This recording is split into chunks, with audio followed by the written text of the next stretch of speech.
Hello friends, welcome back to the channel Praneeth mummy. இன்றைக்கி இந்த வீடியோவில் ரக்கிரி கீரை எப்படி பொரிக்கிறேன் அப்படிங்கிறத காட்டுறேங்க. மழை பெஞ்சதுனால தோட்டத்துக்குள்ளே அங்கங்கே ரக்கிரி கீரை முளைச்சிருக்கு. மழை பெஞ்சிச்சின்னா வாய்க்கால் தண்ணி வந்துச்சுன்னா இந்த கீரை அப்படியே அங்கங்கே தோட்டத்துக்குள்ளே முளைச்சி கிடக்கும். நம்ம போய் பார்த்துட்டு இந்த கீரை இருக்கா அப்படின்னு சொல்லி பார்த்துட்டு நம்ம ஒரு குண்டா எடுத்துகிட்டு போய் இதை பொரிச்சு போட்டு கொண்டுட்டு வரலாம். மழையும் நல்லா பேஞ்சிருக்கு. இந்த தடவை நல்ல வாய்க்கால் தண்ணியும் வந்திருந்தது. அதனால் நிறைய இடத்துல இந்த கீரை முளைச்சி கிடந்ததுங்க. சரின்ட்டு நானும் பிரணீத்தும் ஒரு குண்டா எடுத்துகிட்டு போய் கீரையெல்லாம் பொரித்தோம். இது ஒரு பெஸ்ட்டான அனுபவங்க. சிட்டியில் இருக்கிறவங்களுக்கு இந்த அனுபவம் கிடைக்குமான்னு சொல்ல முடியாது. ஆனால் கிராமத்தில் இருக்கிற எல்லாருமே இதை அனுபவிச்சிருப்பாங்க. இது ஒரு நல்ல எக்ஸ்பீரியன்ஸு. இந்த கீரை பார்த்திங்கன்னா எந்த மருந்தும் அடிக்காமல் இயற்கையாக அப்படியே பொழிஞ்ச மழையினாலேயும் வாய்க்கால் தண்ணியினாலேயும் விதைகள் விழுந்து அப்படியே முளைச்சி கிடக்குது. இதில் எந்த மருந்தோ உரமோ எதுவுமே போடலைங்க. அப்படியே முளைச்சி கிடக்கிற கீரைங்க தான். செடி ரொம்ப குட்டி குட்டியாக இருக்குது. இப்போவே நான் பொறிச்சிட்டேன். ஏன்னா இதை உழவு ஓட்டுவாங்க. இந்த இடத்துல மருந்தடித்து இனி உழவு ஓட்டி ஏதாவது விவசாயம் பண்ணுவாங்க. அதுக்கு முன்னாடி இதில் இருக்கிற கீரையெல்லாம் நம்ம பொறிச்சிக்கலாம் அப்படின்னு சொல்லிட்டு பிரணீத்தை கூட்டிகிட்டு போயிட்டு இதெல்லாம் பொறித்தேன்.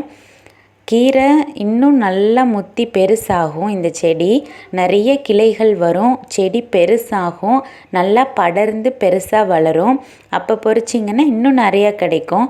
நான் சும்மா ஒரே ஒரு செடி வளர்ந்துருந்த உடனே இந்த ஸ்டேஜ்லேயே இதை பொறிச்சிட்டேங்க. பொறிச்சிட்டு போய் அடுத்த நாளே கீரை கடையல் பண்ணேன். ரொம்ப டேஸ்ட்டாக இருந்துச்சு. நம்ம கடையில் வாங்கி இதை சமைச்சோம்னா கூட அவ்வளோ டேஸ்ட் இருக்குமான்னு தெரியல. ரொம்ப டேஸ்ட்டாக இருந்துச்சு. என்னோடய ஃபேமிலியில் எல்லாருமே விரும்பி சாப்பிட்டாங்க. ஃபஸ்ட் டே இதை செஞ்சுட்டு செகண்ட் டேவும் இதுவே வேணும்னு கேட்டாங்க.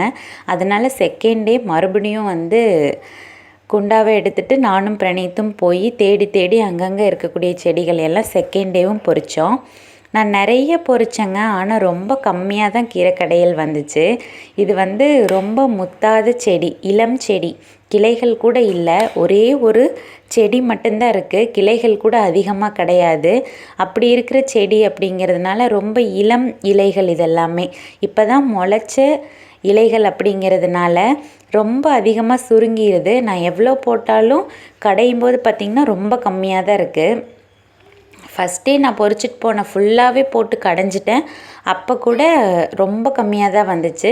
செகண்ட் டேவும் அதை விட கொஞ்சம் எக்ஸ்ட்ரா பொறிச்சிட்டு போய் மறுபடியும் செகண்ட் டேவும் கடைஞ்சேன். அப்போ பார்த்திங்கனாலும் ரொம்ப கம்மியாக தான் வந்துச்சு. ரொம்ப சுருங்கிடுது. இந்த இலைகள் பார்க்குறதுக்கு ரொம்ப தளன்னு இருக்குது. நம்ம மார்க்கெட்டில் வாங்குகிற இலைகள்லாம் பார்த்திங்கன்னா கீரையெல்லாம் பார்த்திங்கன்னா ரொம்ப சோர்ந்து போய் இருக்கும். நான் சிட்டி லைஃப்பில் இருக்கும்போது கீரைகள்லாம் கடையில் போய் வாங்குவோம். மெஜாரிட்டி ஃப்ரெஷ்ஷான கீரைங்க கிடைக்கவே கிடைக்காது. கீரை கடையை தேடி போய் வாங்கினா தான் ஃப்ரெஷ்ஷான கீரைங்களே கிடைக்கும்.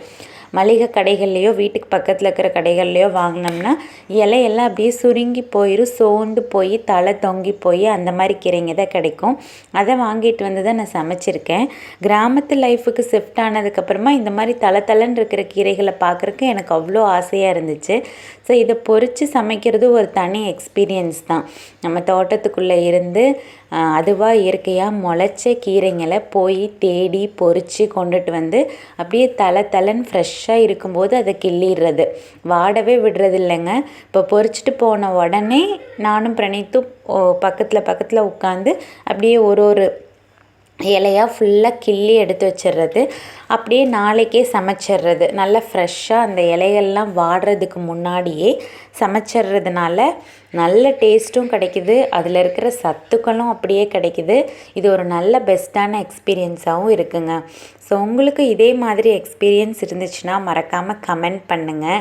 இது எல்லாருக்கும் கிடைக்கிறதில்ல. கிராமத்தில் இருக்கிறவங்க கண்டிப்பாக இதை எக்ஸ்பீரியன்ஸ் பண்ணியிருப்பாங்க. நான் எவ்வளோ கீரை பொறிச்சிருக்கேன்னு பாருங்கள். நான் கொண்டுட்டு வந்த அந்த இட்லி சட்டி நிறைய பொறிச்சிட்டேன். ஆனால் வணக்கும் போது பார்த்திங்கன்னா ரொம்ப கம்மியாக தான் இருந்துச்சு.